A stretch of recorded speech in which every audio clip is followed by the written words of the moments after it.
আপনি ভাবছেন 50% ডিসকাউন্টে জিতে গেলেন, আসলে আপনি একটি বড় ফাঁদে পা দিয়েছেন। ঈদের আগে বড় বড় ব্র্যান্ডগুলো আপনাকে দিয়ে বেশি টাকা খরচ করানোর জন্য কিছু সিক্রেট সাইকোলজিক্যাল ট্রিক ব্যবহার করে। আজ আমি ফাঁস করব কিভাবে ব্র্যান্ডগুলো আপনার পকেট কাটছে। এটাকে বলে অ্যাঙ্কর প্রাইসিং। প্রথমে তারা একটি অবাস্তব দাম দেখায় যাতে পরের দামটা আপনার কাছে সস্তা মনে হয়।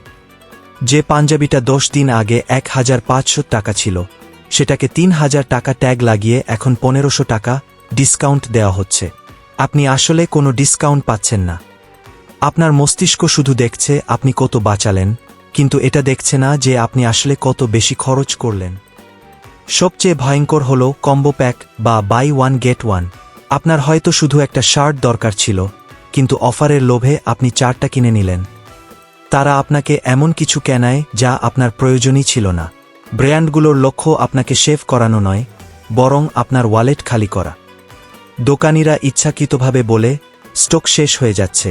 এটা আপনার ভেতরে এক ধরনের ভয় তৈরি করে, যাকে বলে FOMO, fear of missing out. যখন আপনি তাড়াহুড়ো করেন, তখন আপনার লজিক্যাল ব্রেন কাজ করা বন্ধ করে দেয় এবং আপনি ভুল সিদ্ধান্তে টাকা নষ্ট করেন।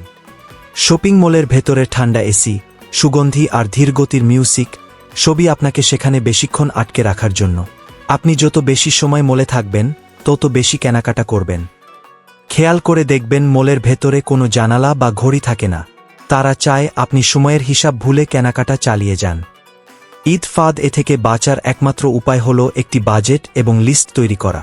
মলে ঢোকার আগেই ঠিক করুন আপনি ঠিক কি কিনবেন।